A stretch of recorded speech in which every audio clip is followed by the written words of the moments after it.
Have you ever wanted something so badly, but you couldn't get it? Well, that's what the book Those Shoes is about.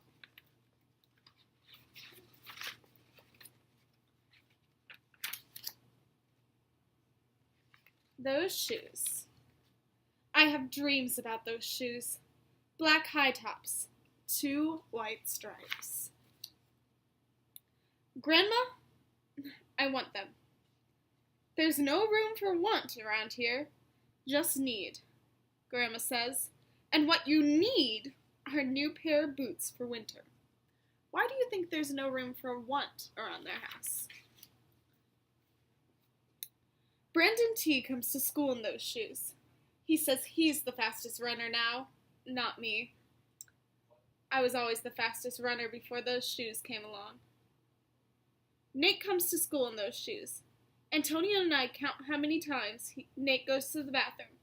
7 times. In just one day, just so he can walk up and down the hall real slow.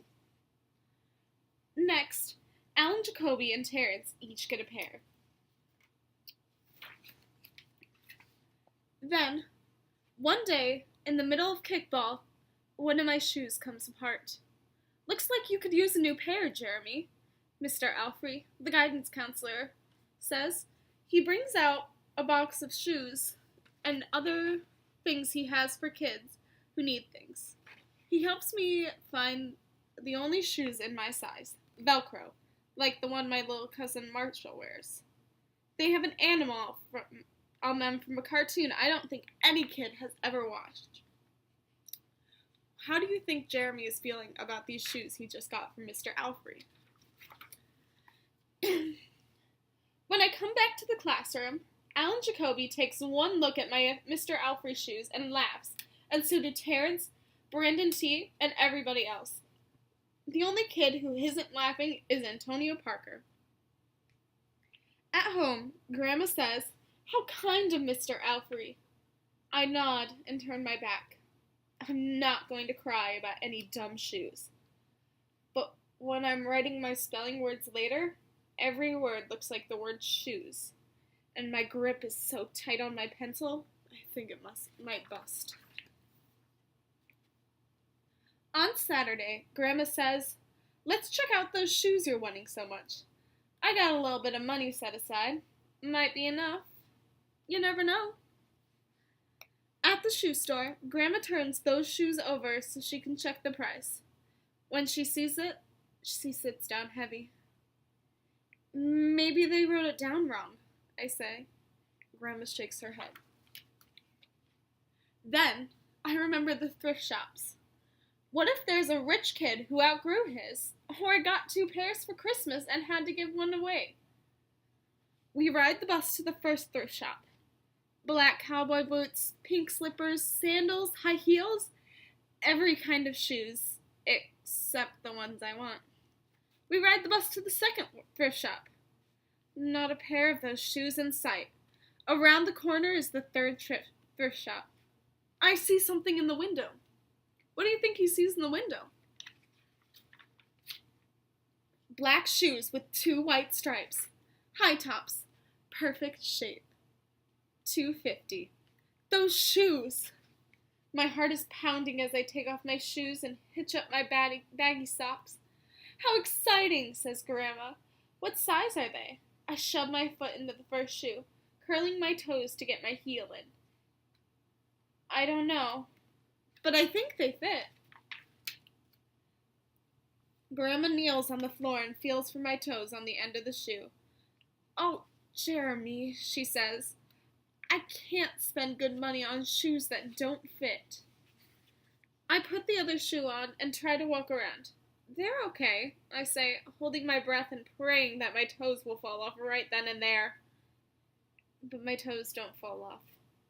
I buy them anyway with my own money, and I squeeze them on and limp to the bus stop.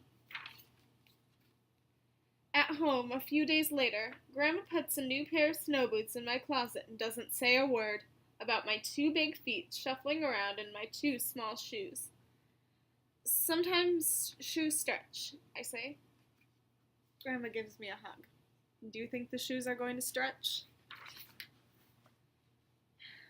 I check every day, but those shoes don't stretch. I have to wear my Mr. Alfred shoes to school anyway, instead. One day, during math, I glance at Antonio's shoes. One of them is taped up, and his feet look smaller than mine. After school, I head to the park to think. Antonio's there, the only kid who didn't laugh at my Mr. Alfred shoes. We shoot baskets on a loose piece of tape comes off Antonio's shoes, smacks the concrete every time he jumps. I think, I'm not going to do it. We leap off the swings. I'm not going to do it. We race from one end of the playground to the other. I'm not going to do it, I say. Do what? Antonio says, breathing hard. What do you think Jeremy's not going to do? Grandma calls me for supper and invites Antonio over too. After supper, he spies my shoes. How come you don't wear them? Antonio asks. I shrug. My hands are sweaty. I can feel him wishing those shoes were mine. That night, I am awake for a long time thinking about Antonio. When the morning comes, I try on my shoes one last time. Before I can change my mind, the shoes are in my coat. Snow is beginning to fall as I run across the street to Antonio's apartment. I put the shoes in front of his door, push the doorbell, and run. At school, Antonio is smiling big in his brand new shoes. I feel so happy when I look at his face, and mad when I look at my Mr. Alfred shoes. But later, when it's time for recess, something happens. Everywhere there is snow. Leave your shoes in the hall and change into your boots, the teacher announced. Leave your shoes in the hall. It's then I remember what I have in my backpack. New boots. New black boots that no kid has ever worn before.